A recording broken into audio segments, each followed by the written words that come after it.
වන කොටස් වල වර්තමාන තත්ත්වය තෝරා ගැනීම පිළිබඳව පවත්වනු ලබන ඔන්ලයින් සජීවී වැඩසටහන සඳහා අද දවසේදී සම්බන්ධ වෙන ඔබ සැම ඉතාමත්ම සාදරයෙන් මම කොළඹ කොටස් වෙළඳපොළ වෙනුවෙන් පිළිගන්න ලබනවා.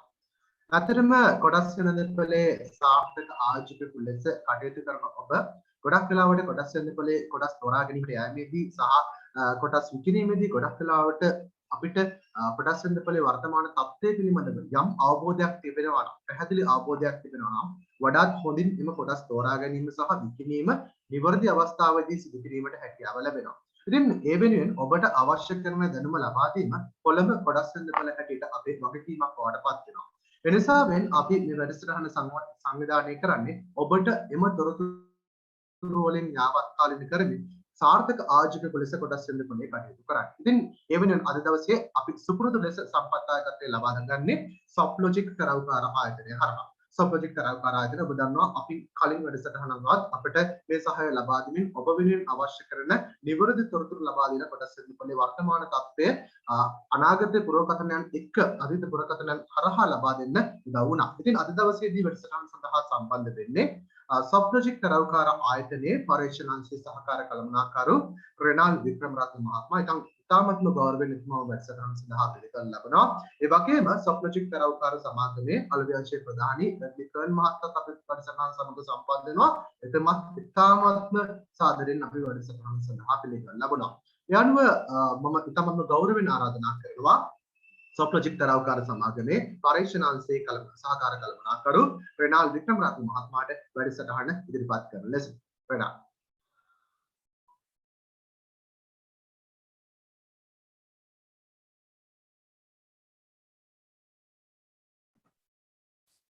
බොහොම ස්තුතියි මාද. ඉතින් අපි අද දැන් කතා කරන්නේ ස්ටොක් මාකට් එක ගැන ඇනලිසිස් එකක් කරන්නේ කොහොමද කියලා. ඉස්සෙල්ලාම මේක පටන් ගන්නවා නම් මට කතා කරන්න කැමති ඉස්සෙල්ලා ස්ටොක් මාකට් එකක ඉන්වෙස්ට්මන්ට් එකක් කරනවා නම් මොනවාද සැලකිය යුතු දේවල්? නැත්නම් the factors to consider when investing in the stock market. ඉතින් ඉස්සෙල්ලා මේ factors ටිකක් හඳුනාගෙන මේවා කොහොමද අපි apply කරන්නේ ඇත්තට ඉන්වෙස්ට්මන්ට් එකක් කරනවා නම් ඒ වගේ පොඩි දැනුමක් දෙන්න තමයි මම අද මේ සූදානම් වෙලා ඉන්නේ. ඉතින් ඉස්සෙල්ලාම අපි කතා කරනවා නම් සාමාන්‍යයෙන් ඕනෑම ආයෝජනයක් කරන විට ඒ කම්පැනි එකේ ෆියුචර් ග්‍රෝත් පොටෙන්ෂල් එක එහෙමත්ම නැත්නම් එන අවුරුද්දේ නැත්නම් එන අවුරුදු 4 5 6 ඒ කම්පැනි කොහොමද කරන්නේ කියලා ඒගොල්ලන්ගේ performance එක ඒගොල්ලන්ගේ revenue එක ඒගොල්ලන්ගේ profitability එක ඒගොල්ලන්ගේ management එක ඒගොල්ලන්ගේ expansion plans මොනවද තියෙන්නේ ඒවා ටික හඳුනා ගන්න එක තමයි ගොඩක්ම වැදගත්. ඊට පස්සේ මේවා හඳුනා ගන්නවත් එක්කම fundamental analysis and valuations උත් කරන්න වෙනවා. දැන් fundamental analysis කියන්නේ මම අර growth potential එක ගැන කතා කරා වගේ ගොඩක් මේ company එක ගැන විශේෂයෙන් ඒකේ වෙන්නේ මොනවද කියලා හඳුනා ගන්න එක තමයි. දැන් හිතමුකෝ මේ company එක revenue එකේ පැත්තෙන් මොනවා කරොත්ද ඒ company එකේ revenue එක වැඩි වෙන්නේ. මොනා කරොත්ද ඒගොල්ලන්ගේ profit එක වැඩි වෙන්නේ. එතකොට ඒගොල්ලන්ට නිකන් හරි manufacturing sector එකක ඉන්නවා නම් එතකොට ඒගොල්ලන්ගේ raw materials වල cost එකකට මොකක්ද වෙන්නේ. එතකොට ඒගොල්ලන්ට marketing campaign එකක් run කරන්න ඕන නම් ඒක කොහොමද යන්නේ. මොන වගේ වියදමක් යනවද ඒ වගේ වැඩකට. මේකට තමයි කියන්නේ fundamental analysis කියලා. දැන් මේ fundamental analysis එකේ මම හිතන්නේ මේ presentation එක තුලත් අපි තව දුරට ගොඩක් ඉදිරියට මේක ගැන කතා කරනවා. අනිත් එක තමයි valuations ගැන. දැන් valuations හැම වෙලේම යන්නේ මේ company එකක් කොච්චර වටිනවද කියලා. එක දෙයක් තමයි ඔව් ඒ company එක කොහොමද කරන්නේ කියලා. නමුත් ඒක විතරක් නෙවෙයි ඒ company එකේ performance එකත් එක්කම ඒ company එක කොච්චරක් වටිනවද කියලා. එතකොට හිතමුකෝ ඒගොල්ලන්ට මොනවා හරි growth prospect එකක් තියෙනවා කියලා. නැත්නම් ඒගොල්ලන් expansion එකක් දානවා කියලා. නැත්නම් අලුත් marketing plan එකක් නැත්නම් අලුත් branches මොන හරි දානවා නම් අලුත් product එකක් introduce කරනවා නම් ඒකෙන් එන valuation එක නැත්නම් දැන් තියෙන valuation එක අඳුනා ගන්න තමයි valuation පැත්ත බලන්නේ. ගොඩක් වෙලාවට valuations වලට අපි බලන්නේ වෙනත් ඒකට හා similar ආයතන කොහොමද කරන්නේ කියලා. ඉතින් ඒක අපි valuations පැත්තෙන් බලනවා. අනිත් එක තමයි ඩිවිඩන්ඩ් පොලිසි එක. දැන් ඩිවිඩන්ඩ් පොලිසි එක හරි සරලව කියනවා නම් කම්පැනි එක ප්‍රොෆිට් එක ෂෙයාර් හෝල්ඩර්ස්ලාට බෙදෙන විදිහ නැත්නම් බෙදෙන ප්‍රමාණය තමයි ඩිවිඩන්ඩ් එක කියලා කියන්නේ. ඉතින් හැම ෂෙයාර් හෝල්ඩර් කෙනෙකුටම මේ ඩිවිඩන්ඩ් එක අයිති වෙනවා. එතකොට දැන් සමහරක් ආයතන ඒගොල්ලන්ට පොලිසි එකක් වගේ තියෙනවා අපි අඩුම වශයෙන් මේ ප්‍රමාණයට ඩිවිඩන්ඩ් එකක් ගෙවනවා කියලා. සමහරක් ආයතනවල එහෙම කිසිම පොලිසි එකක් නැහැ. ඉතින් නමුත් සමහරක් ආයතනවල හිස්ටොරිකලි අපි බැලුවොත් ඒ කියන්නේ ගිය අවුරුදු 5 නැත්නම් ගිය අවුරුදු 10 ඒගොල්ලන්ගේ සමහරක් වෙලාවට කන්සිස්ටන්ට් පොලිසි එකක් තියෙන්න පුළුවන් සාමාන්‍යයෙන් ඩිවිඩන්ඩ්ස් පේ අවුට් කරන්නේ කොහොමද කියලා. ඉතින් ඒක තමයි තව බලන්න පුළුවන් කොටසක් මේ ඉන්වෙස්ට් කරනකොට.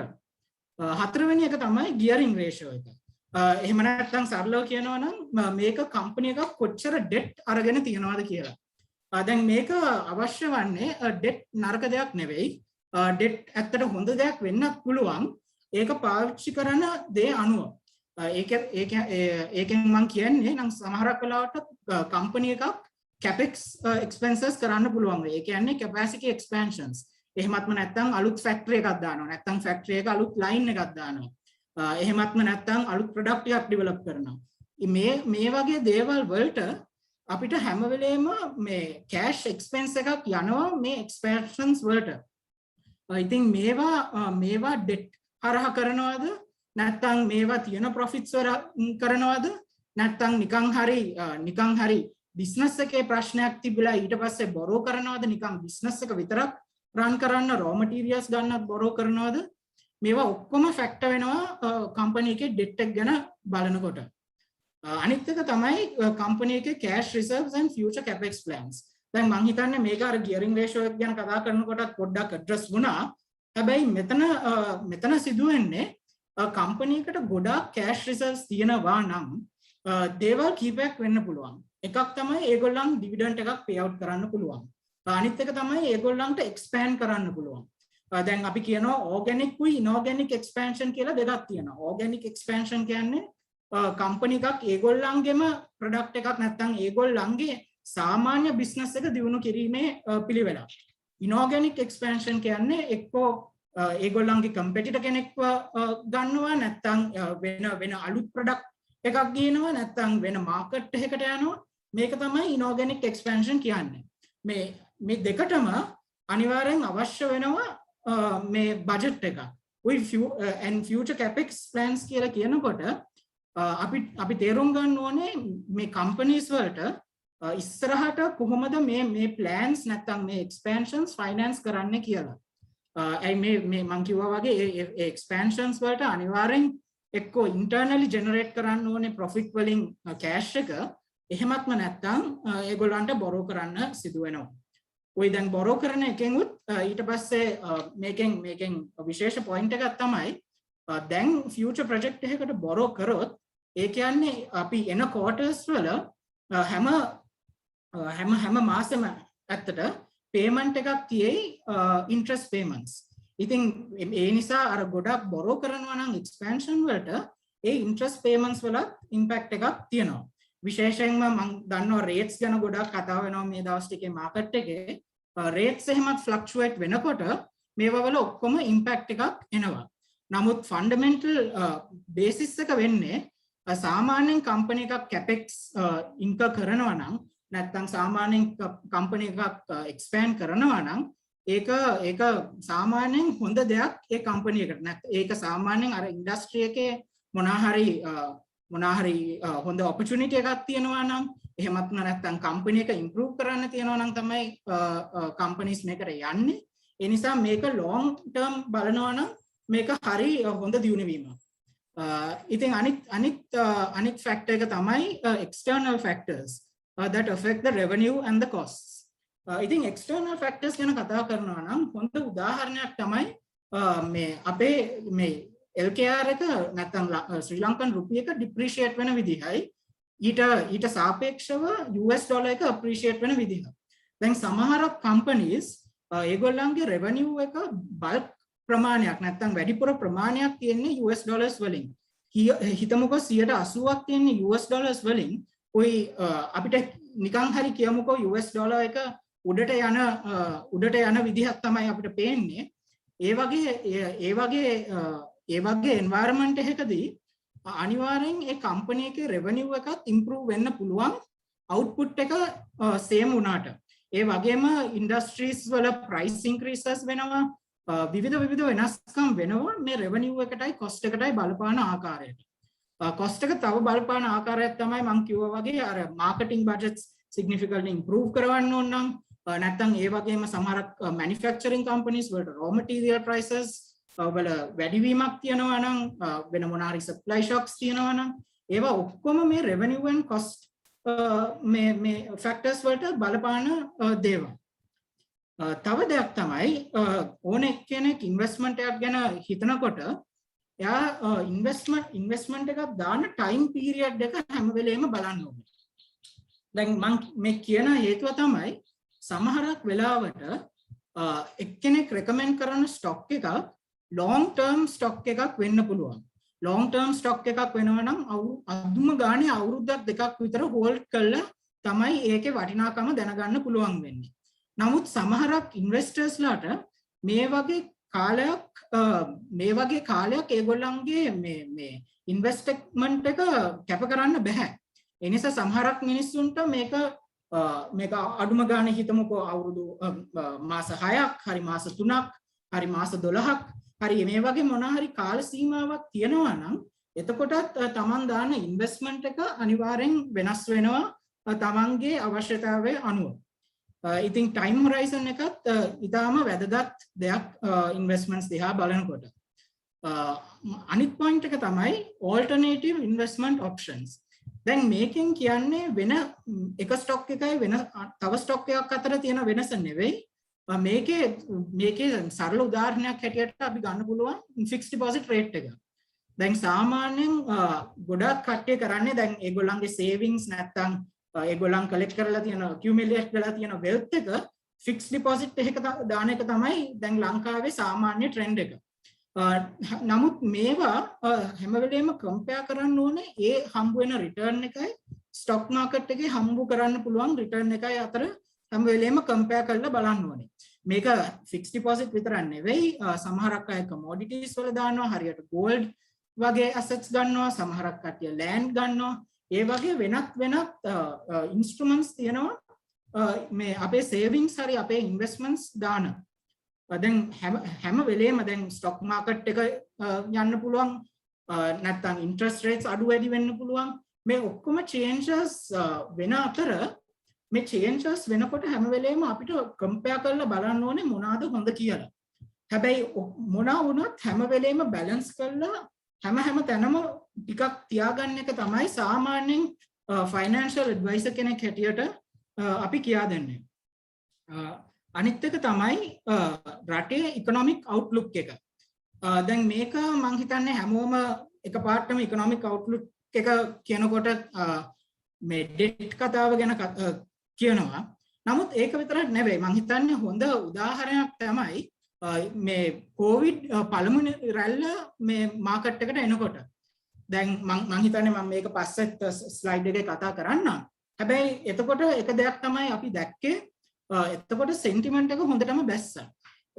ගොඩක් කට්ටියට fear එකක් තිබ්බා හරි දැන් lockdown මේ consistently lockdown ගියොත් එතකොට කොහොමද recover වෙන්නේ කොහොමද companies perform කරන්නේ එතකොට අර consumersලා face කරන companies කොහොමද මේකට react කරන්නේ ඒගොල්ලන්ට business තියෙයිද employees කොහොමද වැඩ කරන්නේ මේ වගේ ගොඩක් concerns තියෙන නිසා outlook මේ නැත්තම් මේක රටේ වෙන්න පුළුවන් මේක global වෙන්න පුළුවන් මේ වගේ concerns එනකොට අනිවාර්යෙන් ඒක stock market එකටත් impact එකක් වෙනවා මේක අනිත් පැත්තත් වෙනවා මේකේ හොඳ පැත්තකුත් එනවා මං හිතන්නේ අපේ යුද්ධය ඉවර වෙනකොටත් අර 2009 එතකොටත් අර ලොකු sentiment එකක් build වෙලා තිබ්බා එතකොටත් market එක ගොඩාක් දුරට ගියා දැන් මේ වගේ අපිට පේනවා හොඳ වෙන්න පුළුවන් නරක වෙන්න පුළුවන් හැබැයි කොහොම වුණත් අපේ රටේ outlook එක නැත්නම් economic outlook එක බලනකොට ඒකත් අනිවාර්යෙන් investment එකකට බලපානවා. ඒ කියන්නේ අපේ stock exchange එක move වෙන විදිහට අනිවාර්යෙන් බලපානවා. මගේ අන්තිම point එක තමයි cut losses and switch to different options when required.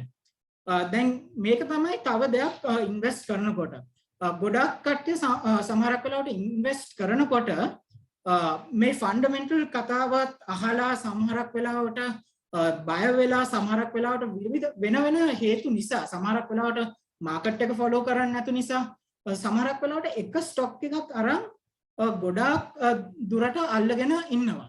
දැන් හැම වෙලාවෙම අපි stock එකක් ගන්නකොට අපි ගාව target price එකක් තියෙනවා. දැන් අපි හිතමුකෝ stock එකක් අපි ගනි රුපියල් 100ට.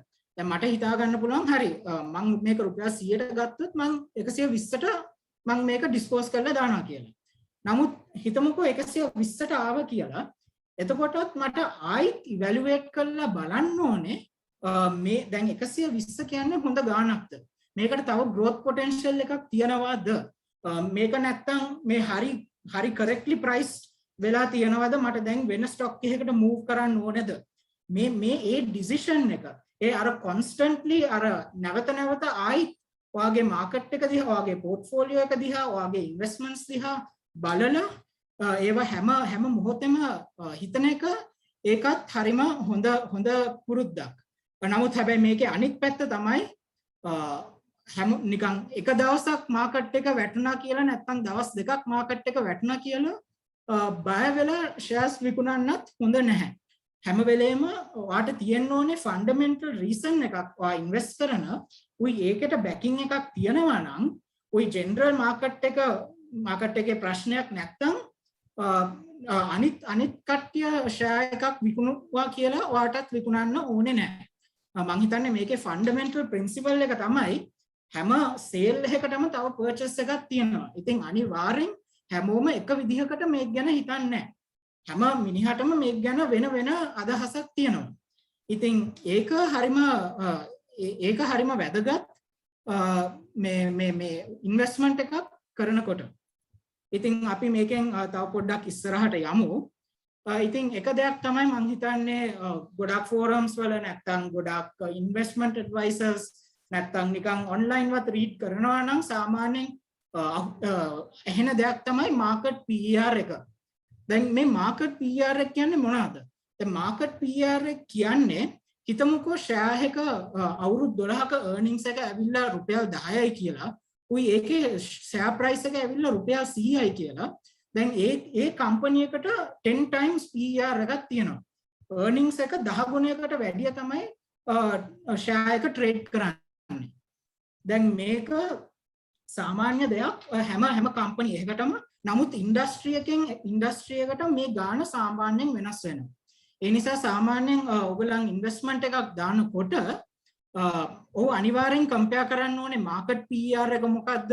මේ company එක trade කරන්නේ කොහෙද කියලා. අනිත් එක තමයි ඒ industry එකත් එක්ක compare කරලා බලන්න ඕනේ. හරි මේකේ අනිත් companies මේ වගේ තමයි යන්නේ. මේ company එක මෙතන තමයි තියෙන්නේ. එතකොට ඒ අනුව ඔයා investment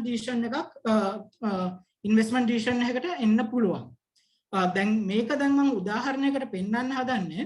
දැන් මේක අපේ මේ corporate earnings calculate කරාම ඒ individual companies වලින් මේ ගිය මාස 12ට market PER එක වැටෙන්නේ 12.2 times.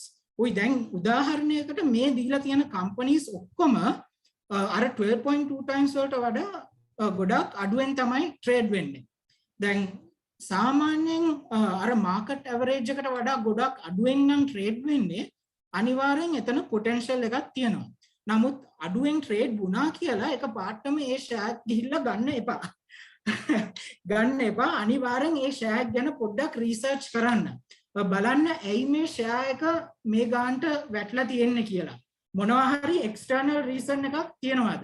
දැන් හිතමුකෝ අපි tourism sector නැත්නම් hotel sector එක ගත්තොත් ඔව් අනිවාර්යෙන් ඒගොල්ලන්ගේ multiples වැටිලා තියෙනවා.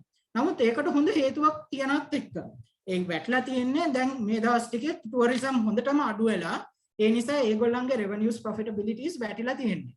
දැන් ඒ වගේ මොනවා හරි හේතුවක් තියනවා නම් ඔව් මේ price earnings එක අඩුවෙන් තියෙනවා නම් ඔව් ඒක සාධාරණයි. නමුත් නිකන් හිතමුකෝ ඔයා company එකක් බලනවා. ඒ company එකට හරිම low price earnings එකක් තමයි තියෙන්නේ. ඔයා ඒ අනිත් industry එකේ අනිත් companies එකත් compare කරලා බලනවා. ඒගොල්ලන් අතරිමුත් මේක හරිම low P ratio එකක් තමයි තියෙන්නේ. එතකොට ඔය පොඩ්ඩක් කම්පැනි එක ගැන රිසර්ච් කරනවා. මේගොල්ලන්ගේ ෆන්ඩමෙන්ටල් එක කොහොමද? මේගොල්ලන්ගේ growth potential එක කොහොමද? මේගොල්ලන්ගේ ඉන්ඩස්ට්‍රි එක කොහොමද යන්නේ? හොඳයිද? මොනවා හරි threats තියනවද? මේවා ඔක්කොම බලලා ඒවත් ඔක්කොම හරිනම් අනිවාර්යෙන් ඒක ඉන්වෙස්ට්මන්ට් එකකට කන්සිඩර් කරන්න පුළුවන් දෙයක්. නමුත් definitely අර background research කරන්න ඕනේ. නමුත් මේ වගේ charts බලලා ලේසියෙන් identify කරන්න පුළුවන් මොන companies ද මට පොඩ්ඩක් research ටිකක් කරන්න අවශ්‍ය කියලා. නැත්තම් මුළු market එක ගත්තොත් companies ගොඩක් තියෙනවා. අර හිතෙන්න පුළුවන් මේක impossible වැඩක් කියලා. නමුත් මේ වගේ දේවල් වලින් මේ short list කරන්න පුළුවන් key companies ටිකක්. I think මේ PR එක තමයි එක tool එකක් මේක short list කරන්න. තව tool එකක් තමයි dividend yield එක බලන එක. දැන් සමහරක් stocks නැත්නම් සමහරක් counters මේ සමහරක් companies මේ හොඳ dividend yield එකක් දෙනවා. දැන් dividend මං කිව්වා වගේ මේ අර profit share එක shareholders ලාට. ඉතින් හිතමුකෝ 10% dividend yield එකක් එනවා. ඒ කියන්නේ බැංක් එකක දාලා සල්ලි ගන්නවා වගේ අර 10% එකක් එනවා ඔයාට dividend check එකක් හැටියට. උයි මේක ඇවිල්ලා price appreciation එකට අමතරව මේ ලැබෙන return එකක්.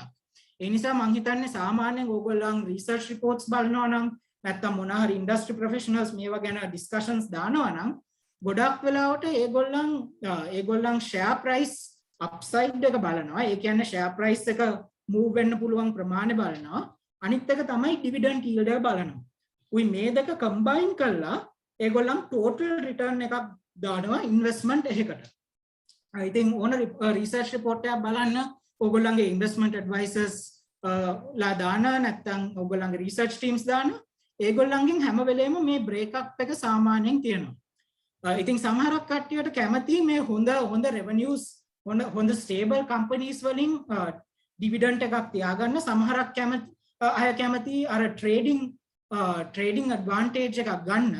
හැබැයි මේවා ඔක්කොම සාමාන්‍යයෙන් portfolio එකක් ගන්නවා නම් නැත්නම් සාමාන්‍යයෙන් seasoned investor කෙනෙක් මේ හැම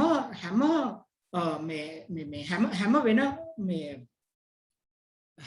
හැම type එකේම investments ටිකක් තියාගන්නවා. ඒ නිසා එයාගේ portfolio එක බැලුවොත් portfolio කියන්නේ basically share set ටික බැලුවොත් එයාගේ ඔක්කොම investments ටික සාමාන්‍යයෙන් මේ හැම වෙන ඒවා වල ඔක්කොම combine කරලා තමයි දාන්නේ.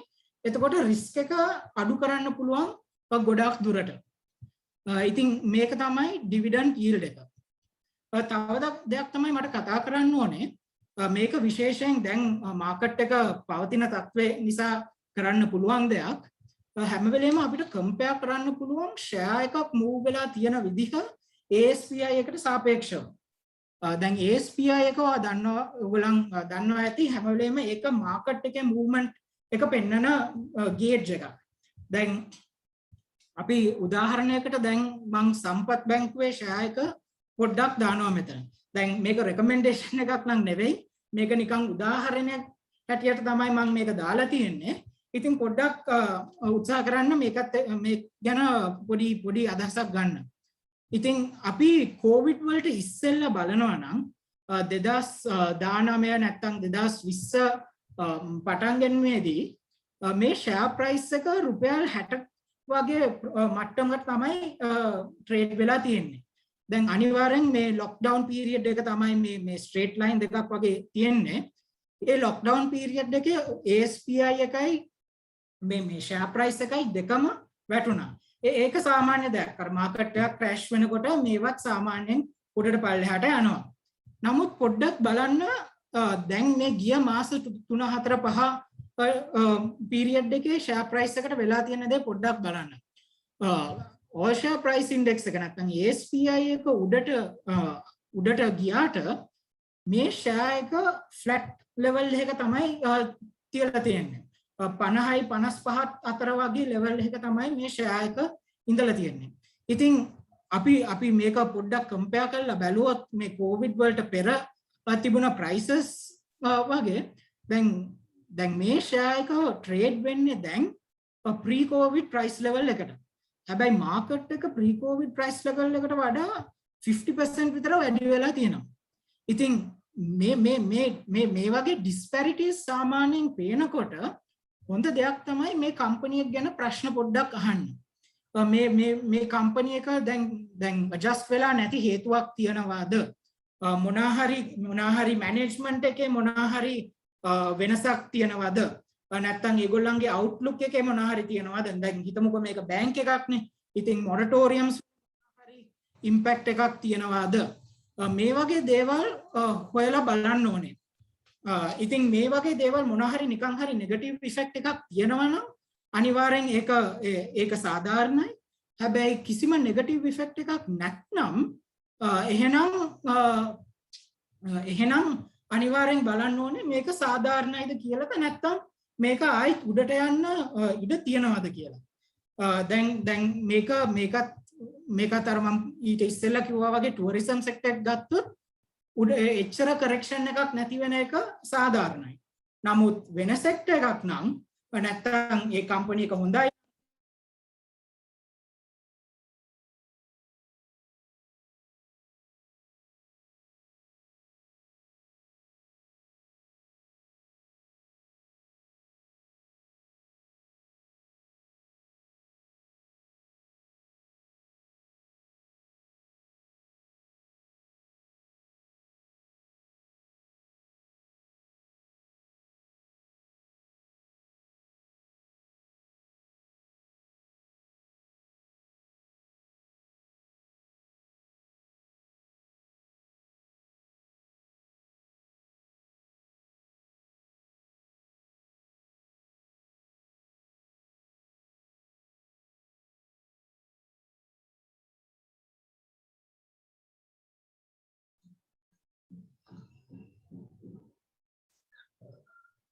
කිසියම් තාක්ෂණික ගැටලුවකට අපි මුහුණ පා තිබෙන නිසා සමාවන්න සිදුවන අපහසුතාවයකට සුළු මොහොතක් රැඳී අපි මේ යථාර්ථයට පත් කරගෙන ඔබ වැඩසටහන සමග දිගටම සිදු කරන්න සූදානම් වෙනවා.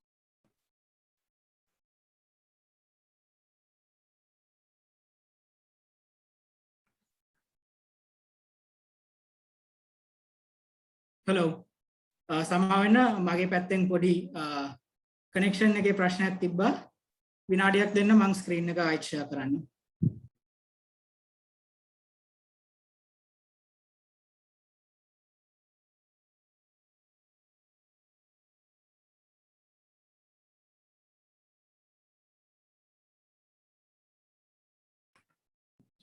hello ඉතින් මං කතා කරා වගේ ඒ වගේ මොනාහරි අයිඩෙන්ටිෆයි කරන්න බැරි හේතුවක් නිසා ප්‍රයිස් එක ඇඩ්ජස්ට් වෙලා නැත්නම් ඒක අනිවාර්යෙන් හොඳ ඔප්ෂන් එකක් කන්සිඩර් කරන්න ඉන්වෙස්ට්මන්ට් එකකට. මේකට තව උදාහරණයක් හැටියට මම මේ JKH ස්ටොක් එකත් කම්පෙයාර් කරලා තියෙනවා. දැන් මේකේ අපි බැලුවොත් pre covid මේ පීරියඩ් එකේ ෂෙයා ප්‍රයිස් එක ඉහළ මට්ටමක තියලා තිබුණා. නමුත් covid වෙලාවේදී මේ ෂෙයා ප්‍රයිස් එක මාකට් එකටත් වඩා ගොඩක් පහළට වැටලා තියෙනවා. ප්‍රතිශතයක් වශයෙන් බැලුවොත් ගොඩක් මේ ෂෙයා එක වැටලා තියෙනවා. දැන් අනිවාර්යෙන් දැන් මේ ස්පෙસિෆික් ෂෙයා එකට ෆොරින් සෙලින් එහෙම ආපු නිසා ඒකේ අනිවාර්යෙන් ඉම්පැක්ට් එකක් තියෙනවා.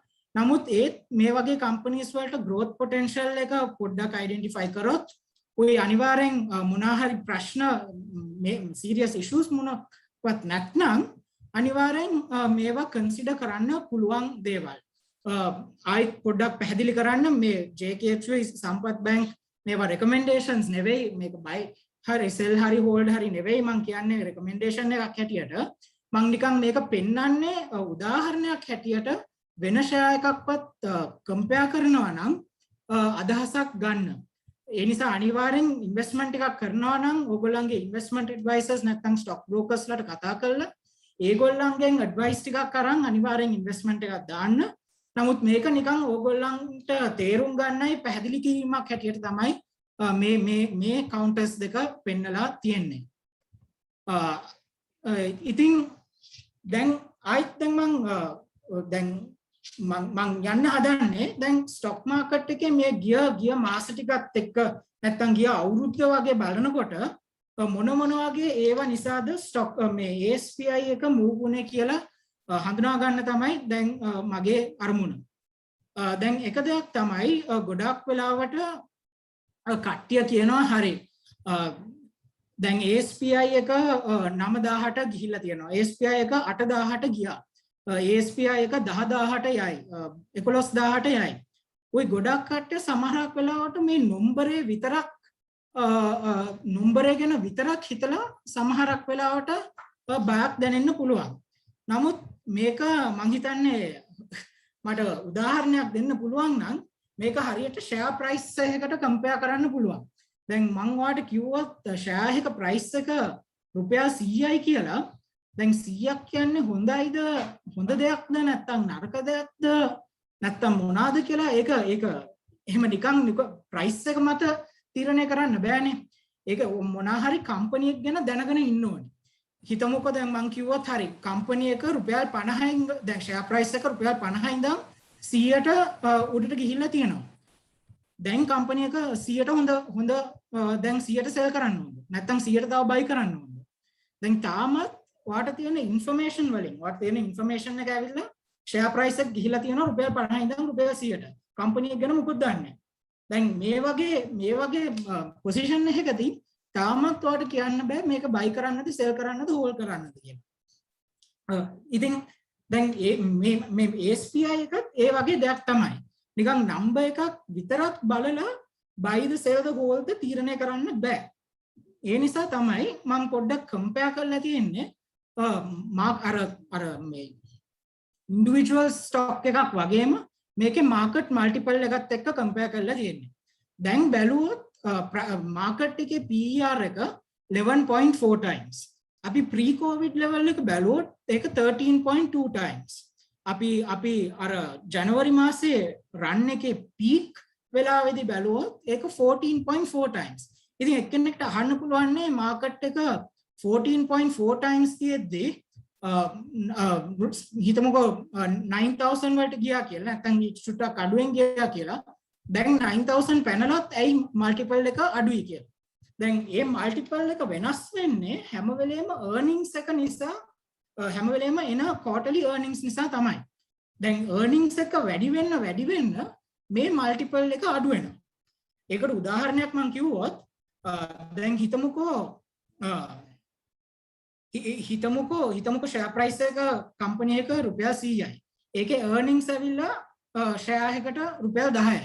මේක 10 times multiple එකක් තියෙනවා. හරි ලේසි. හිතමුකෝ earnings මෙතනින් 10 rupees වලින් 20 rupees වලට ඉහළට යනවා.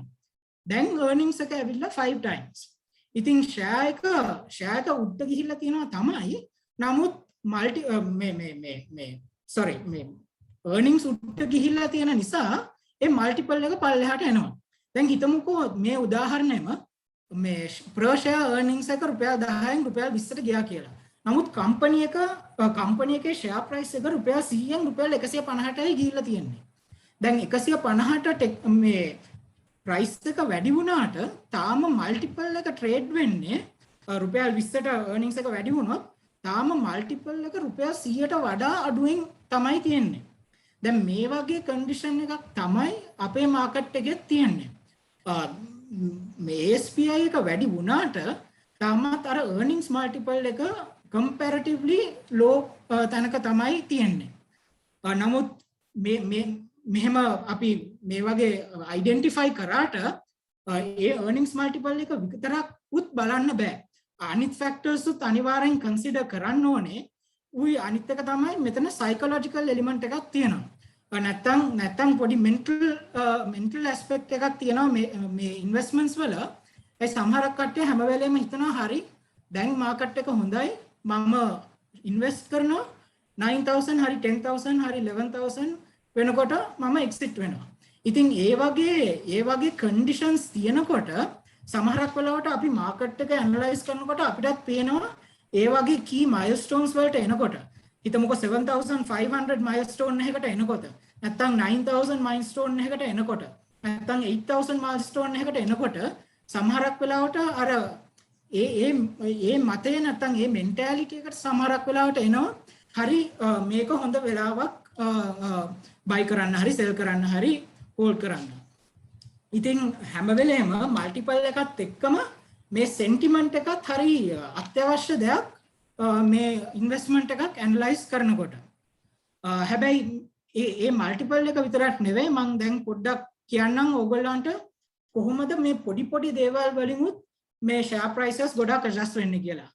මම දන්නවා මේ graph එක ටිකක් ගොඩක් ඉන්ෆර්මේෂන් තියනවා කියලා. හැබැයි මම මේක පොඩ්ඩක් හෙමින් සරල ලෙස ඉන්ටර්ප්‍රෙට් කරන්න හදන්නම්. ඉතින් ඉස්සෙල්ලා කියලා අපිට පේනවා මේ කොවිඩ් වලට ඉස්සෙල්ලා කොහොමද මාකට් පර්ෆෝමන්ස් එක තිබ්බේ කියලා. 6000 වගේ ලෙවල් එක තමයි තිබ්බේ. ඊට පස්සේ කොවිඩ් පළමුවෙනි රැල්ලත් එක්කයි ඊට පස්සේ ලොක්ඩවුන් නිසා තිබුණ මාකට් ක්ලෝෂර් එකත් එක්කයි මාකට් එක හොඳටම පල්ලෙහාට වැටුණා. හැබැයි ඊට පස්සේ වෙනස් මාකට් එකට එෆෙක්ට් වෙන දේවල් ආවා.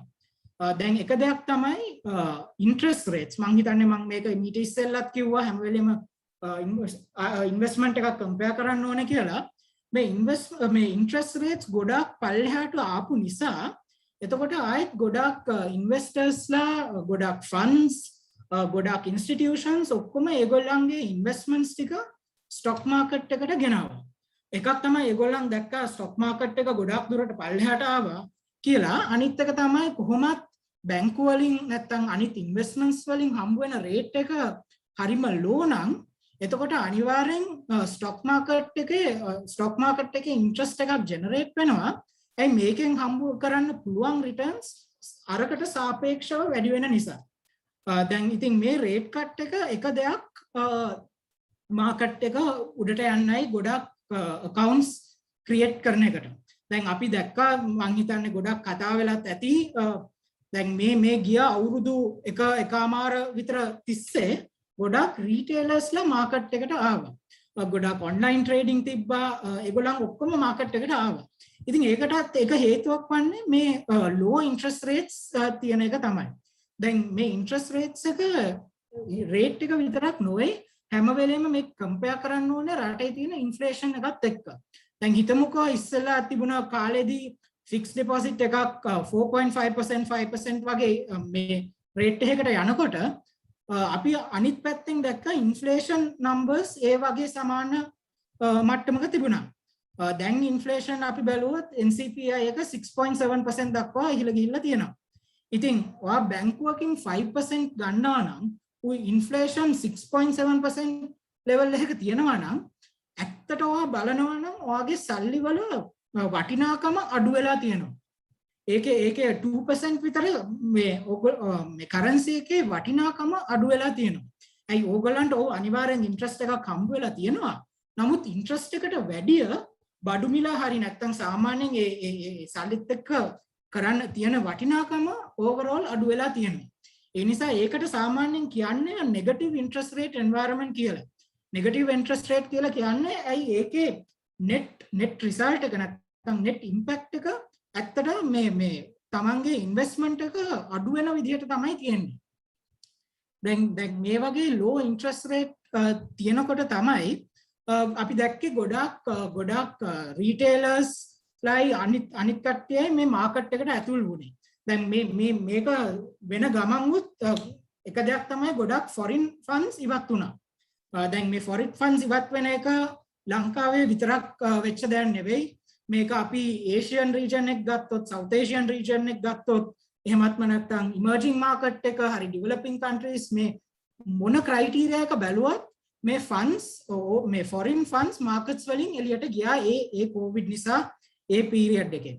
ඉතින් ඒව වෙනවත් එක්කම ඊට පස්සේ අර ලොකු රීටේල් ගෲප් එකක් කොළඹ ස්ටොක් එක්ස්චේන්ජ් එකට ආවා. ඉතින් එතනින් අපි මොමන්ටම් එකක් බිල්ඩ් කරා. උයි මන් දන්නවා ස්පයික්ස් ටිකක් තියෙනවා අර ජනවරි ස්පයික් එක වගේ. හැබැයි ලොන්ග් ටර්ම් පොඩ්ඩක් බලනකොට අර ඉස්සෙල්ලා කොවිඩ් වලට මාකට් එක ක්ලෝස් වෙනකොටයි දැන් වෙනකන් almost අර ලීනියර් වගේ growth එකක් පේනවා. අර volatilities account කරාට පස්සේ. දැන් මේක කියන්න ඕනේ දැන් මේ growth එක තිබ්බේ දැන් ගොඩක් මේ රේටිං ඒජන්සිස් ලංකාවේ අවුට්ලුක් එක ඩවුන්ග්‍රේඩ් කරා.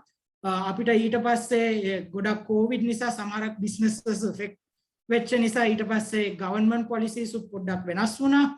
මේවා ඔක්කොම වුණාට ඒත් මාකට් එකේ ස්ට්‍රෝං සෙන්ටිමන්ට් එකක් ගියා. ඒ සෙන්ටිමන්ට් එකත් එක්ක ග්‍රෝ වෙන්න පටන් ගත්තා. මේකට ඇඩ් වෙන්න මං හිතන්නේ ඉන්ඩස්ට්‍රි එකත් ගොඩක් චේන්ජස් කරා.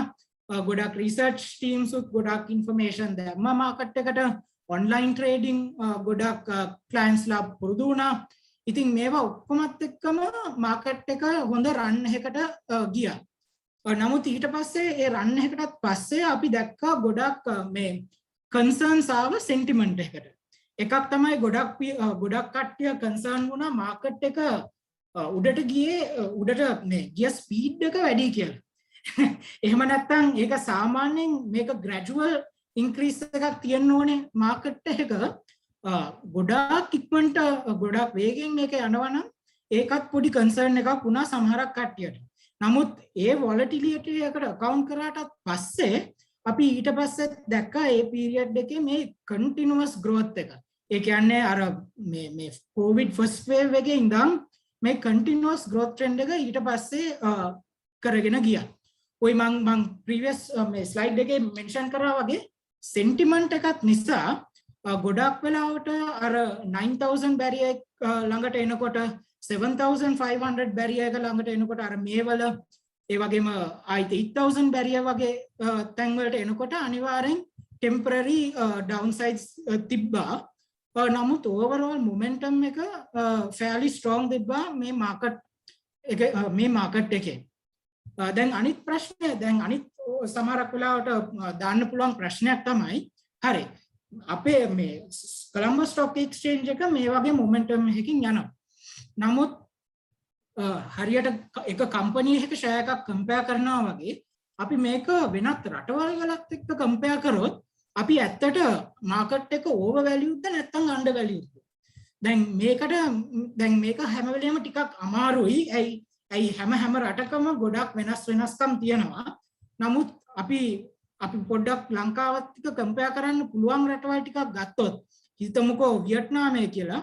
දැන් අපිට පේනවා ඒගොල්ලන් දල වශයෙන් මේ 15% මල්ටිපල් එකක් වගේ තියා ගන්නවා. ෆිලිපීන්ස් ඉන්ඩොනේෂියා වගේ රටවල් ඊටත් වැඩිය ලොකු මල්ටිපල් තියා ගන්නවා. ඉන්දියාවේ කොහොමත් මල්ටිපල් එක හයි 30 times වලටත් වඩා තියෙනවා. නමුත් ඇවරේජ් එකක් හැටියට ගත්තොත් 17 times මල්ටිපල් එකක් අපිට පේනවා මෙතන.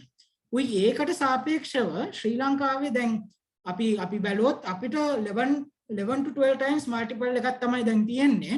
මම හිතන්නේ මේ ඊයේ ප්‍රයිස් එකත් එක්ක බලනවා නම් ඒකේ එක්සැක්ට් මල්ටිපල් එක CSE එකේ දාලා තියෙන්නේ 11.4 times. ඉතින් 11.4 times මල්ටිපල් එකක් කම්පෙයාර් කරනවා නම් ඒ කියන්නේ මේ අපේ පියර්ස්ලත් එක්ක ඒක 36% ඩිස්කවුන්ට් එකක්. 36% ඩිස්කවුන්ට් කියන්නේ ඒ පියර්ස්ලට වැඩිය 36% අඩුවෙන් තමයි අපේ ස්ටොක් එක්ස්චේන්ජ් එක ට්‍රේඩ් කරන්නේ. දැන් මේ පියර්ස් වලට අපි අරන් තියන්නේ එකක් තමයි මේ ෆ්‍රන්ටියර් මාකට් එක ඒ කැටගරි එකේ පියර්ස් හදන්න පුළුවන්. නැත්නම් අර රටට සමාන අනිත් පියර්ස් උත් හදා ගන්න පුළුවන්. ඒ දෙවෙදිහින්ම අපිට එන මල්ටිපල් එකක් තමයි 17 to 18 times මල්ටිපල් එකක් තමයි අපිට එන්නේ. ඒකත් එක්ක කම්පෙයාර් කරලා බලනකොට ලංකාව කම්පැරටිව්ලි අඩු මල්ටිපල් එකකට තමයි ට්‍රේඩ් වෙන්නේ. ඒ නිසා දැන් අපි බලනවා නම් දැන් year to date නැත්තම් ජනවරි මාසයේ ඉඳන් දැන් වෙනකම් රිටර්න් එක බැලුවොත් මේ CSE එකේ රිටර්න් එක 39% overall ෆන්ඩ් එකේ රිටර්න් එකක් තියෙනවා. ඒ වගේම අපි ටර්නෝවර් දිහා බැලුවොත් ටර්නෝවර් උත් significantly improve වෙලා තියෙනවා කියලා තමයි අපිට පේන්නේ. දැන් previous years එක්ක compare කරලා බලනකොටත්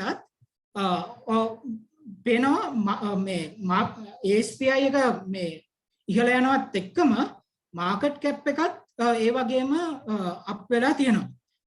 හැබැයි ඒක ගොඩක් දුරට මේ උඩට ගිහිල්ලා තිබුණාට තාමත් අපේ price earnings ratio එක නැත්නම් මේ multiple එක තාමත් 11.4 level එකේ තමයි තියෙන්නේ. ඒක ගොඩක් දුරට අර past එකේ compare කරලා බලනවා නම් ඒක high multiple එකක් නෙවෙයි. මම හිතන්නේ දැන් මේ comparison එක 2014 ඉඳන් බලනවා නම් අවුරුදු 2යි නැත්නම් 3යි තමයි මීට වඩා අඩු multiple එකක තිබිලා තියෙන්නේ. ඉතින් ඒකත් තව factor එකක් consider කරන්න. දැන් මේ ඔක්කොම මේ overall perspective එකත් එක්ක මට එක දෙයක් තමයි කරන්න ඕනේ මේ individual sectors වල performance ටිකක් identify කරන එක. දැන් මම කිව්වා වගේ සාමාන්‍යයෙන් බලනකොට market එකේ multiple එක ඒකට පාවිච්චි කරන්නේ අපි earnings growth එක නැත්නම් earnings quantity එක තමයි අපි බලන්නේ.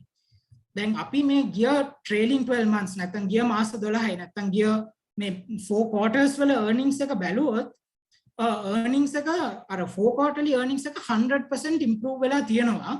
උයි මේ ගිය quarter එකේ earnings එක grow වෙලා තියෙනවා 247%. මේක ඇත්තට මේ slide එකේ පොඩි මේ වැරද්දක් තියෙනවා. මේ 247% කියන්නේ මේ අන්තිම quarter එකේ growth එක. ඒක ඇවිල්ලා මේ April to June quarter එකේ growth එක ඇවිල්ලා 247% year on year. හැබැයි 4 quarterly earnings බලනවා නම් ඒ කියන්නේ trailing 12 months earnings බලනවා නම් 100% growth එකක් තියෙනවා. දැන් මේක 100% growth එකක් තිබුණාට ASPI එක බලනකොට 52% growth එකක් තමයි අපිට පේන්නේ. අපි මේක previous years වලත් එක්ක compare කරලා බලනකොට සාමාන්‍යයෙන් අර growth level එක දෙකම balance වෙන නැත්නම් මේ correlation එකක් තියෙන විදිහක් තමයි අපිටත් පේන්නේ. උයි දැන් එතකොට තව එන්න පුළුවන් ප්‍රශ්නයක් තමයි හරි මේ අවුරුද්දේ ගොඩක් companies grow වෙලා තිබ්බා. මම හිතන්නේ අර import bans එහෙම තියෙනකොට competition නැතුව එතකොට certain industries එතකොට ඒ ගොඩක් grow වුණා. එතකොට ඒ වගේ covid නිසා සමහරක් අර US dollar එක ගොඩක් appreciate වෙච්ච නිසා exports වලින් benefit වෙච්ච ගොඩක් businesses තිබ්බා. ඉතින් මේ වගේ වෙනස් හේතු නිසා මේ අවුරුද්දේ growth එක high level එකක තිබ්බා. උයි අපි 2021 calendar year end එක forecast කරනකොට අපි අපේ බලාපොරොත්තුව තමයි ගිය අවුරුද්දට වඩා 49% growth එකක් තියෙන්න ඕනේ overall earnings එකේ year එකට. උයි අපි එන year එකටත් අඩුම වශයෙන් conservatively අපි 10% විතර තමයි දාගෙන තියෙන්නේ. ඉතින් මේ වගේ growth එකක් තියෙනවා නම් අර fundamentally බලන ASPI එකයි මේ growth එකයි compare කරනවා නම් upside potential එකක් අනිවාර්යෙන් තියෙනවා. නමුත් ඒක තියෙනවත් එක්කම අනිවාර්යෙන් sentiment එකත් මේකට ලොකු part එකක් play කරනවා. උයි sentiment එකත් එක්කම මම කිව්වා වගේ අර ගොඩක් external factors උයි other investments. එතකොට rates වල වෙන්නේ මොනවාද? ඊට පස්සේ අනිත් ගොඩක් developments covid වල මෙන්න මොනවාද? මේවා ඔක්කොම market එකට impact එකක් වෙන්න පුළුවන්. නමුත් earnings එකේ පැත්තේ අපි බලාපොරොත්තු වෙනවා මේ අවුරුද්දේ 2021 calendar year එකේ 49% improvement එකක් තියෙන්නේ මේ market earnings වල 300 billion level එකත් pass කරගෙන යන්න. ඉතින් මේක අපි පොඩ්ඩක් break down කරොත් මේ individual sectors වලට අපිට පේනවා සමහරක් sectors හොඳ growth සමහරක් sectors වලට හොඳ growth එකක් තිබ්බා. ඉතින් මේ sectors පොඩ්ඩක් අපි compare කරලා බලනවා නම් මේකයි මම කිව්වේ අර 4 quarterly year on year change එක market එකේ 107% growth එකක් තිබ්බා. උයි year on year ගිය අවුරුද්දේ lockdown එක තිබ්බ නිසා performance එක ගොඩක් අඩුවෙන් තමයි තිබ්බේ. ගොඩක් companies වලට operations කරන්න බැරුව ඒ earnings එක හරිම low level එකක තිබ්බේ. ඒකයි මේ quarter එකේ year on year growth එක 274% තියෙන්නේ. නමුත් ඒක quarter එකක් අයින් කරනවා නම් ඒත් overall තියෙන growth එක හරිම හොඳයි market එකේ. අපි මේ calendar year එකේ first quarter එක බලනවා නම් එහෙම නැත්නම් January to March performance එක බලනවා නම් ඒ පීරියඩ් එකෙත් මාකට් එක ග්‍රෝ වුණා මේ 105 නැත්නම් 110 බිලියන් ප්‍රොෆිට්ස් වෙනකම්. ඉතින් ඒ වගේ නම්බර්ස් තියෙන්න ගොඩක් මේ ලංකාවේ කරන් පවතින තත්ත්වෙත් එක්ක ඇඩ්වාන්ටේජස් ටිකක් තිබ්බා මේ දේශීය නිෂ්පාදන වලට. ඉතින් මේවත් එක්ක තමයි මේ වගේ growth එකක් තිබ්බේ. ඉතින් මේකත් තව හොඳ උදාහරණයක් කම්පැනි එකක් නැත්නම් සෙක්ටර් එකක් කම්පෙයාර් කරනවා නම් නැත්නම් සෙක්ටර් එකකින් එක කම්පැනි එකක් කම්පෙයාර් කරනවා නම් මේ වගේ ඉන්ෆර්මේෂන් පොඩ්ඩක් ඇනලයිස් කරලා ගන්න පුළුවන් නම් ඒක හොඳ දෙයක්. දැන් හිතමුකෝ අපි දෙවෙනි කොලම් එක බැලුවොත් බැංක්ස්. හිතමුකෝ දැන් බැංක්ස් එකේ PR එක තියෙන්නේ 4.6, price to book එක තියෙන්නේ 0.5. දැන් හිතමුකෝ එක බැංක් එකක PR එක තියෙන්නේ මේක නිකන් උදාහරණයක් වශයෙන් ගන්නෙ. හිතමුකෝ එක බැංක් එකක PR එකක් තියෙන්නේ 2 times නැත්නම් 3 times කියලා. උයි price to book එකත් 0.3 හරි ඊටත් අඩුවෙන් තියෙන එකක්.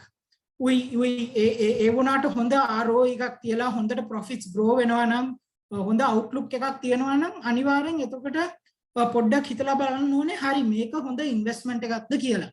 ඉතින් මේ වගේ හැම sector එකකින්ම සාමාන්‍යයෙන් ඔයාලට පේන්න පුළුවන් මේ multiples ගොඩක් වෙනස් වෙනවා. ඒ sector එකෙන් sector එකට multiples වෙනස් වෙන හේතුව තමයි ඒගොල්ලන්ගේ සමහරක් වෙලාවට sector එක outlook එක වෙන්න පුළුවන්. දැන් හිතමුකෝ tourism sector එක ලේසි පොඩ්ඩක් මේ උදාහරණයක් හැටියට ගන්න.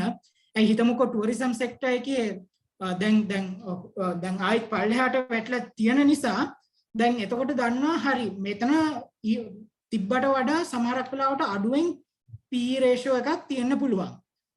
හැබැයි ඒ වුණාට දැන් හිතමුකෝ නිවුස් එකක් ආව කියලා හරි දැන් රට ඕපන් වෙනවා.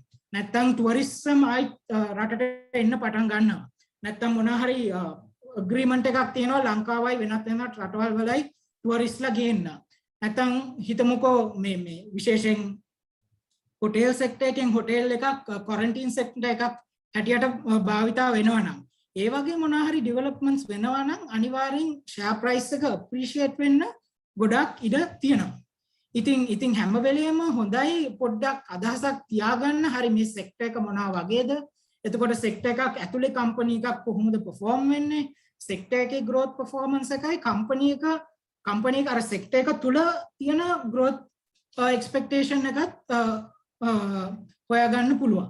ඉතින් ඒක හොඳ analysis එකක් කරන්න සාමාන්‍යයෙන් investment එකක් දානවා නම් දැන් අපි පොඩ්ඩක් කතා කරනවා නම් මේ ගිය කාලය තුල සමහරක් actively trade වෙච්ච counters නැත්නම් එහෙම නැත්නම් sectors ඔය ඒ වගේම potential ටිකක් තියෙන ඒවා එක දෙයක් තමයි සාමාන්‍යයෙන් හැම වෙලේම banking sector එක තියෙනවා. දැන් banking sector එකටත් දැන් එක වෙලාවක අපිට news එකක් ආවා හරි loan moratoriums දෙනවා කියලා මේ covid එක නිසා. දැන් එතකොට හැම වෙලේම ඇවිල්ලා බලන්න ඕනේ හරි දැන් මේ loan moratorium එකට මොකද්ද බැංකුවට තියෙන impact එක. නැත්තම් හිතමුකෝ ආයිත් ඇවිල්ලා interest rates මාරු වුණා කියලා.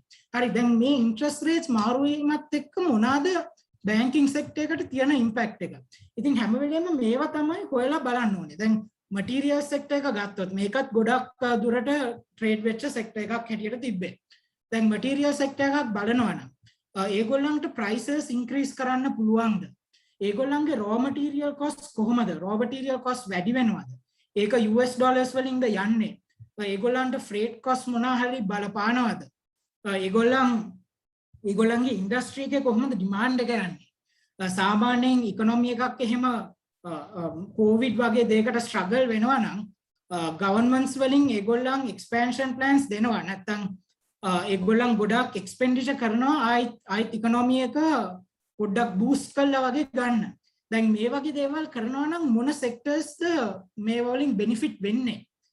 දැන් construction ගොඩක් focus එකක් තියනවා නම් government එකට එතකොට materials ද ඒ construction sector එකද යන්නේ. ඉතින් මේවා තමයි හොඳ මේ directions හැම වෙලේම හිතලා බලන්න කොහොමද මම invest කරන්නේ කියලා. දැන් මේකක් තියෙනවා ආයිත් exports වලත් එනකොට. දැන් exports වලත් බැලුවත් දැන් මම හිතන්නේ අර 2020 ඉඳන් දැන් වෙනකම් කරන්සි එක ගොඩාක් ඩිප්‍රීෂিয়েට් වුණා US ඩොලර් එකත් එක්ක. ওই අනිත් කරන්සිස්ුත් එක්ක. දැන් මේ ඩිප්‍රීෂিয়েෂන් එකත් එක්ක අර වොලියුම් එක ඉන්ක්‍රීස් කරන්නේ නැතුව ගොඩක් කම්පනීස් වලට රෙවෙනියු එකයි මාර්ජින්ස් එහෙම ඉන්ක්‍රීස් කරන්න පුළුවන් වුණා. ඒ නිසා අර ගොඩක් ඒ එක්ස්පෝර්ට් වලට කේටර් කරන කම්පනීස් ගොඩක් මේ ගිය අවුරුදු තුන ලොකු රන් එකක් තිබ්බා. ඉතින් මේ වගේ දේවල් තමයි ගොඩක් අඳුනා ගන්න ඕනේ හැම සෙක්ටර් එකකටම වෙනස්කම් මේ වගේ තියෙනවා කියලා.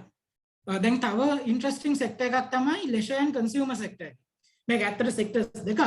හැබැයි අපි දැන් බැලුවොත් මේ සෙක්ටර්ස් දෙකම travel restrictions නැත්නම් lockdowns නැත්නම් tourism එහෙම නැත්නම් මේ සෙක්ටර්ස් ගොඩක් මේ සෙක්ටර්ස් වලට ලොකු ඉම්පැක්ට් එකක් සාමාන්‍යයෙන් තියෙනවා. හිතමුකෝ consumer retail sector එකේ නැත්නම් අර sectors where like මේ ගොඩක් store rooms තියෙන නැත්නම් showrooms තියෙන කට්ටියට ගොඩක් නැත්නම් hotel sector එකට මේ වගේ sectors වලට සාමාන්‍යයෙන් lockdowns වගේ දේවල් ලොකු impact එකක් තියෙනවා. දැන් එක උදාහරණයක් හැටියට අපි මේ food beverage tobacco එකෙන් උදාහරණයක් හැටියට alcohol sector එක බැලුවොත් දැන් lockdowns තියෙන කොටයි ඊට පස්සේ ඔක්කොම bars licenses ඔක්කොම halt කරන මේ bars ඔක්කොම shut down වෙලා තියෙනකොට එතකොට අනිවාර්යෙන් ඒගොල්ලන්ගේ revenue එකයි ඒගොල්ලන්ගේ growth එක අඩු වෙනවා. හැබැයි අනිවාර්යෙන් ඒවා reopen කරනකොට එතකොට ආයිත් earnings potential එක ආයිත් ඒ company එක ඇතුළට එනවා. ඉතින් ඒ වගේ benefits අපිට පේනවා ඒ වගේ sectors වලට. උයි අනිවාර්යෙන් දැන් vaccination drive එකත් එක්ක දැන් ගොඩක් population එක vaccination එක අරන් ඉන්නකොට අනිවාර්යෙන් expectation එකක් තියේවි රට ආයිත් open කරන්න. දැන් මේ වගේ ආයිත් රට open වෙනවා නම් මේ වගේ sectors අනිවාර්යෙන් benefit වෙනවා. තව දෙයක් තමයි මම හිතන්නේ ගොඩක් මේ market එකේ ගිය stock එකක් තමයි මේ logistics නැත්නම් transport sector එකේ export. දැන් export මේක unique situation එකක් තිබ්බා මේ industry එකේ මේ freight rates හොඳටම ඉහළට ගිහිල්ලා තිබ්බා. දැන් ඒ නිසා ඒ වගේ දේවල් උත් identify කරන්න පුළුවන් නම් අනිවාර්යෙන් ඔයාලට advantage එකක් හම්බ වෙනවා. දැන් මේ freight rates දැන්ට විතරක් නෙවෙයි දැන් අපිට හම්බ වෙන information වලින් ගොඩක් shipping lanes ගොඩක් block වෙලා තියෙන නිසා freight rates උත් මේ මට්ටමේ තියෙන මේ level එකට උඩට ඇවිල්ලා තියෙනවා වගේම සමහරක් වෙලාවට මේවා continue වෙන්නත් පුළුවන්. ඉතින් එතකොටත් හැම වෙලෙම බලන්න ඕනේ හරි. දැන් banking sector එකට, material sector එකට, exports වලට නැත්නම් logistics නැත්නම් hospitals වෙන්න පුළුවන් covid නිසා. දැන් මේ හැම දෙයකටම හැම වෙලෙම බලන්න ඕනේ මොනවාද advantage එක මොනවාද disadvantage එක. උයි එතකොට හැම වෙලෙම බලන්න පුළුවන් හරි මේ stock එකට යන්න ඕනේද කියලා. උයි ඒ හැම වෙලෙම ඒක fundamental එක විතරක් මදි බලන්නත් ඕනේ stock එකේ valuation එක කොහොමද කියලා. දැන් සමහරක් වෙලාවට මේ වගේ stocks වල හොඳ story එකක් තියෙන්න පුළුවන්. නමුත් ඒ story එක back වෙන්න valuation එක මේ හොඳටම increase වෙලා තියෙන්න පුළුවන්. ඉතින් එතකොට හැම වෙලෙම investor කෙනෙක් හැටියට බලන්න ඕනේ හරි stock එකට හොඳ potential එකක් තියෙනවා. නමුත් දැන් අද valuation එකට හොඳ potential එකක් තියෙනවා. මාසෙකට ඉස්සෙල්ලා ඔය potential තියෙන්නේ නැති දැන් තියෙනවා. තව මාසෙකින් තියෙයිද? දැන් සමහරක් වෙලාවට මේ ප්‍රශ්නෙට උත්තරේ ඔව් වෙන්න පුළුවන්. දැන් මේ ප්‍රශ්නෙට උත්තරේ ඔව් නම් අනිවාර්යෙන් ඒ වගේ stock එකක් hold කරගෙන නැත්නම් buy කරගෙන තියාගන්න ඕනේ. නමුත් මේකෙන් මම ආයිත් පොඩ්ඩක් කියන්න හදන්නේ මේවා මම දාලා තියෙන්නේ උදාහරණ හැටියට මේවා buy recommendations කියලා please මේවා buy recommendations නැත්නම් sell recommendations කියලා මුකුත් ගන්න එපා. මම හිතන්නේ ඒ වගේ advice මොන හරි ඕන නම් අනිවාර්යෙන් ඕගොල්ලන්ගේ investment advisors නැත්නම් stock brokers නැත්නම් research teams වලට කතා කරලා ඒගොල්ලන් කියන දේ ඔයාගේ expectations උයි ඔයාගේ investment එකයි portfolio එකයි ඔක්කොම කරුණු එකට හිතලා බලලා තමයි investment එකක් දාන්න ඕනේ. උයි මේවා ඔක්කොම දීලා තියෙන්නේ නිකන් examples හැටියට විතරයි මේ overall idea එකක් ගන්න. ඉතින් අන්තිමට මම එන්නේ economic outlook එකට. දැන් economic outlook එකත් ගොඩක් බලපානවා මේ market එකේ movements වලට. එක දෙයක් තමයි අපි පේන්නේ මං කිව්වා වගේ ඉන්ට්‍රස්ට් රේට්ස් එකයි ASPI එකයි. දැන් මේක ගොඩක් දියුණු වෙලා තියෙන රටවල් වල මේ මූව්මන්ට් එක හරි හොඳට පේනවා. නමුත් සමහරක් වෙලාවට ලංකාවේ මේකේ ටිකක් ලොකු චේන්ජ් එකක් වෙන්න ඕනේ මොනවා හරි දැනගන්න. පොඩි චේන්ජස් වලට මාකට් එක එච්චර මූව් වෙන්නේ නැති ගතියක් තමයි සමහරක් වෙලාවට පේන්නේ. ඒ නිසා මම දන්නවා මිනිස්සුන්ට ප්‍රශ්න ටිකක් තියෙනවා දැන් ගිය සති ටිකේ රේට්ස් පොඩ්ඩක් ඉහළට යයි කියලා කන්සර්න් එකක් තිබ්බා. නමුත් මගේ බලාපොරොත්තු තමයි රේට්ස් ගොඩක් උඩට ගියේ නැත්තම් තාමත් රේට්ස් තියෙන්නේ මේ ප්‍රී කොවිඩ් ලෙවල් එකකට වඩා අඩුවෙන්. උයි තව ටිකක් වැඩි වුණත් ඒත් ඒ රේට් එක අඩුවෙන් තියෙන්නේ. උයි පෙර වගේ නෙවෙයි දැන් ඉන්ෆ්ලේෂන් රේට් එක ගොඩක් හයි ලෙවල් එකක තියෙන්නේ. ඉතින් මම කිව්වා වගේ හැම වෙලේම ෆික්ස් ඩිපොසිට් එකක් මොනවා හරි බලනවා නම් අර ෆික්ස් ඩිපොසිට් එකයි ඉන්ෆ්ලේෂන් එකයි හැම වෙලේම කම්පෙයාර් කරලා තමයි බලන්න ඕනේ.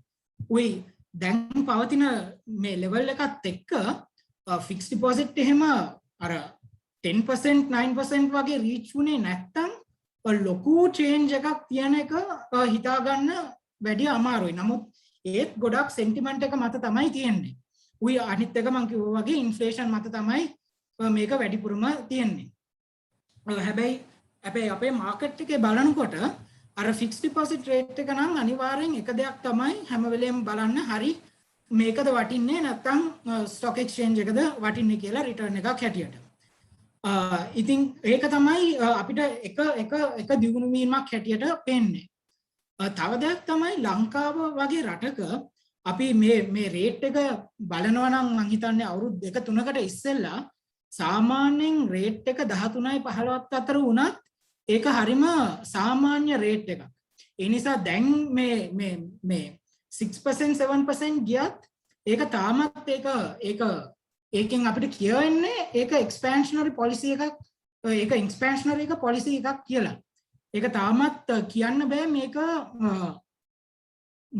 මේ කන්ට්‍රැක්ෂනරි පොලිසි එකක් කියලා. අනිත් විශේෂත්වය තමයි සාමාන්‍ය ඉන්ෆ්ලේෂන් එහෙම ගොඩක් වැඩි වෙනකොට ඒකත් හේතුවක් රේට්ස් ටිකක් කන්ට්‍රෝල් කරන්න. නමුත් ගොඩක් වෙලාවට ඒක කියන්නේ ඉන්ෆ්ලේෂන් එකේ ඩිමාන්ඩ් සයිඩ් ප්‍රෙෂර් එකක් තියෙන නිසා. නමුත් මේ මාකට් එකේ කොවිඩ් නිසා තිබුණ සප්ලයි ඉෂුස් නිසා ගොඩක් මේ සප්ලයි ඉෂුස් තිබ්බ නිසා උයි US ඩොලර් එක ගොඩක් ඩිප්‍රීෂিয়েට් වෙච්ච නිසා අපේ එක ඉන්ෆ්ලේෂන් එකට හේතුවක් තමයි US මේ LKR ඩිප්‍රීෂියේෂන් එකයි සප්ලයි සයිඩ් ෂොක්ස්. ඒ නිසා ඩිමාන්ඩ් සයිඩ් එකකින් නැත්තම් කරන්සි වැඩිපුර තියෙන එකෙන් නෙවෙයි මේකේ ඉම්පැක්ට් එක ඇවිල්ලා තියෙන්නේ. ඒකෙන් උත් අනිවාර්යෙන් පොඩි ඉම්පැක්ට් එකක් තියෙනවා. අනිවාර්යෙන් ඉම්පැක්ට් එකක් තියෙනවා. නමුත් ගොඩාක් දුරට මේ සප්ලයි සයිඩ් එකෙන් උත් බලපාලා තියෙනවා. දැන් මේකත් අපි පේනවා දැන් ප්‍රයිවට් සෙක්ටර් ක්‍රෙඩිට් උත් බැලුවාම අර ගොඩක් වෙලාවට මේ සෙන්ටිමන්ට් එකත් එක්ක තමයි ඒකත් අර ක්‍රෙඩිට් උත් ග්‍රෝ වෙන්නේ. ඒගොල්ලන් ගොඩක් දුරට හිතුවත් හරි මෙතන ඉම්ප්‍රූව් වෙනවා කියලා. එතකොට ක්‍රෙඩිට් ඩිස්බර්ස්මන්ට් එකත් වැඩි වෙනවා. ඉතින් ඒකත් අනිවාර්යෙන් ඇඩ්වාන්ටේජ් එකක් තමයි. then එතකොට අපි මං කිව්වා වගේ හැම වෙලෙම බලන්න ඕනේ ඉන්ෆ්ලේෂන් එක. දැන් මෙතනත් මං කිව්වා වගේ ඉන්ෆ්ලේෂන් රේට් එක 6.7% දක්වා ගිහිලා තියෙනවා NCPI එක. උයි ෆුඩ් ඉන්ෆ්ලේෂන් බලනවා නම් 11.5% දක්වා ගිහිලා තියෙනවා. ඉතින් මේ වගේ හයි ඉන්ෆ්ලේෂන් රේට්ස් තියෙනකොට තාමත් ස්ටොක් එක්ස්චේන්ජ් එක ඇට්‍රැක්ටිව් විදිහට තමයි පේන්නේ. නමුත් අනිවාර්යෙන් ෆික්ස් ඩිපොසිට්ස් say 10% වලටත් වඩා උඩට ගියොත් අනිවාර්යෙන් ඒක ඇට්‍රැක්ටිව් වෙනවා. නමුත් දැන් පවතින තත්ත්වෙත් එක්ක තාමත් මේ CSE එක ඇට්‍රැක්ටිව් ලෙවල් එක තමයි තියෙන්නේ. ඉතින් ඒකත් එක්ක අපි තවත් ඉකොනොමික් ඇස්පෙක්ට් එකක් තමයි ගොඩක් කට්ටිය කතා කරන මේ LKR ඩිප්‍රීෂියේෂන් එක. දැන් මේක අනිවාර්යෙන් මම කිව්වා වගේ ඉන්ෆ්ලේෂන් එකටත් බලපානවා. හැබැයි කම්පනීස් වලට තියෙන ඉෆෙක්ට් එක අපි පොඩ්ඩක් බැලුවොත් හිතමුකෝ ඒක එක්ස්පෝර්ට් කම්පැනි එකක් මම ඊට ඉස්සෙල්ලා එක්ස්ප්ලেইন කරා වගේ එක්ස්පෝර්ට්ස් වලට අනිවාර්යෙන් මේකේ පොසිටිව් ඉම්පැක්ට් එකක් තියෙනවා. ඇයි ඒගොල්ලන්ගේ මේ ප්‍රොඩක්ෂන් ඉන්ක්‍රීස් කරන්නේ නැතුව ඒගොල්ලන්ගේ revenue ඒගොල්ලන්ගේ margins increase කරන්න පුළුවන්. නමුත් ඒකේ අනිත් පැත්ත බැලුවොත් හිතමුකෝ මේ ලංකාවේ manufacturer කෙනෙක් ඉන්නවා කියලා. එතකොට ඒගොල්ලන් raw materials රටින් ඉඳන් තමයි import කරන්නේ. ඔය raw materials යන්නේ මේ US dollar cost එකකින්. එතකොට US dollar එක depreciate වෙනවා කියන්නේ අනිවාර්යෙන් ඒගොල්ලන්ගේ cost එක වැඩි වෙනවා. ඒගොල්ලන්ගේ margins අඩු වෙනවා. ඉතින් හැම වෙලේම මේ වගේ economic conditions වෙන companies වලට වෙන විදිහට බලපානවා.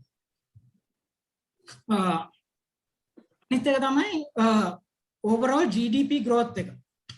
දැන් අපේ estimates එක අපේ estimate එකක් තමයි උයි මං හිතන්නේ ADB එකෙන් උත් ඇවිල්ලා estimate එකක් දාලා තිබ්බා base case එකකට GDP grow වෙයි 4.2% මේ අවුරුද්දේ. දැන් අපි ගොඩක් වෙලාවට බලාපොරොත්තු වෙන්නේ මේ විදිහට ගියොත් මේ 4.2% achieve කරන්න පුළුවන් වෙයි කියලා. හැබැයි lockdowns ආයිත් එන්න පටන් ගත්තොත් ආයිත් අලුත් wave එකක් නැත්නම් අලුත් variant එකක් ඇවිල්ලා ගොඩක් දුරට lockdowns වුණොත් එහෙනම් අනිවාර්යෙන් GDP පොඩ්ඩක් slow down වෙන්න පුළුවන්. නමුත් එහෙම වුණේ නැත්නම් මේ rate එකට continue වුණොත් අපි බලාපොරොත්තු වෙන්නේ GDP මේ level එකේ තියාගන්න. අනිත් එක තමයි හැම වෙලේම පොඩ්ඩක් compare කරලා බලන්න ඕනේ government budget එකේ මොනවාද තියෙන policies. සමහරක් වෙලාවට government එකේ taxes අඩු කරන්න පුළුවන්, සමහරක් වෙලාවට taxes වැඩි කරන්න පුළුවන්, සමහරක් වෙලාවට මොන හරි restrictions දාන්න පුළුවන් government එකකින්. සමහරක් වෙලාවට දැන් එක concern එකක් තමයි දැන් මේ පවතින තත්ත්වෙත් එක්ක companies ලට ගොඩක් tax එකක් තියෙයිද government revenue එක හොයාගන්න. නමුත් අපිට එක දෙයක් තමයි කියන්න පුළුවන් මේ government එකෙන් කරන ගොඩක් දේවල් හිතමුකෝ rates පල්ලෙහාට දැමීම. දැන් මේවා ඔක්කොම කරන්නේ ආයිත් economy එක restart කරගන්නයි. නැත්තම් ඒක පොඩි jump start එකේ තල්ලුවක් දෙන්න තමයි මේවා ඔක්කොම කරන්නේ. දැන් මේවා ඔක්කොම කරනකොට ඒගොල්ලන් නිකන් හරි ලොකු tax එකක් දැම්මොත් ආයිත් ඒකේ වටිනාකම යනවා.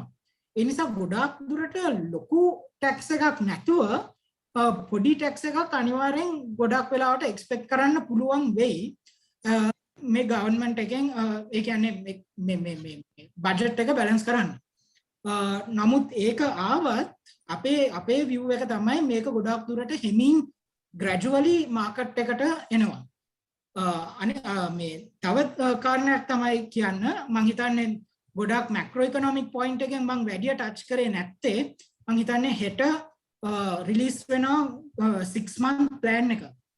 ඒ නිසා සමහරක් මම දැන් කියන ඒවත් පොඩ්ඩක් මාරු වෙන්න පුළුවන් අර 6 month plan එකේ තියෙන සැලසුම් අනුව.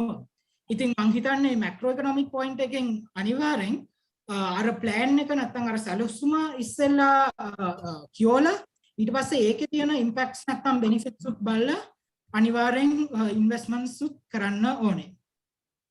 Thank you. මාදව ඒකෙන් මගේ presentation එක අවසానයි. මොන හරි ප්‍රශ්න තියෙනවා නම් ඒකට යොමු වෙන්න පුළුවන්. ඔරෙනල් ඉතාමත්ම හොඳ පැහැදිලි කිරීම එකතු කරා. ඉතින් ඔබට තියෙන ප්‍රශ්න තිබෙනවා නම් ඔබට හැකියාව තියෙනවා මේ අවස්ථාවේදී ඔබේ ප්‍රශ්න ගැටලු ඉදිරිපත් කරන්න Q&A එක සහ chat එක හරහා ඉදිරිපත් කිරීමේ හැකියාවක් තිබෙනවා.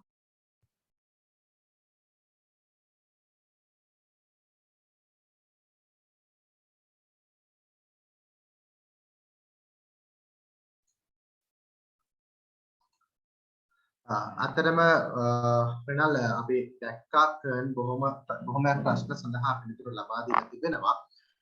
ඒ අතර අපිට ගොඩක් ප්‍රශ්න අසනීප තත්ත්වයේ වුණත් බොහෝම ප්‍රශ්න සඳහා ආන්සර් දීලා තියෙනවා. මම හිතන්නේ ගොඩක් අයට ඒක බලන්න පුළුවන්.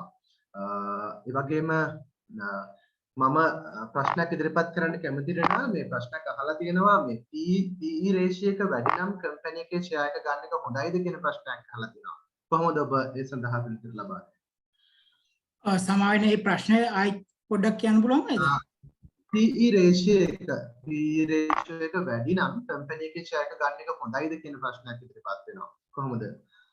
price earning එක වැඩි නම් ඒ කම්පැනි එකේ ratio එක සාමාන්‍යයෙන් ඒකේ අනිත් පැත්ත තමයි බලන්නේ low PE ratio එකක් තියෙනවා නම් එතකොට අපි කියනවා එතනට ලොකු potential එකක් තියෙනවා ඒ correction එකක් වෙන්න.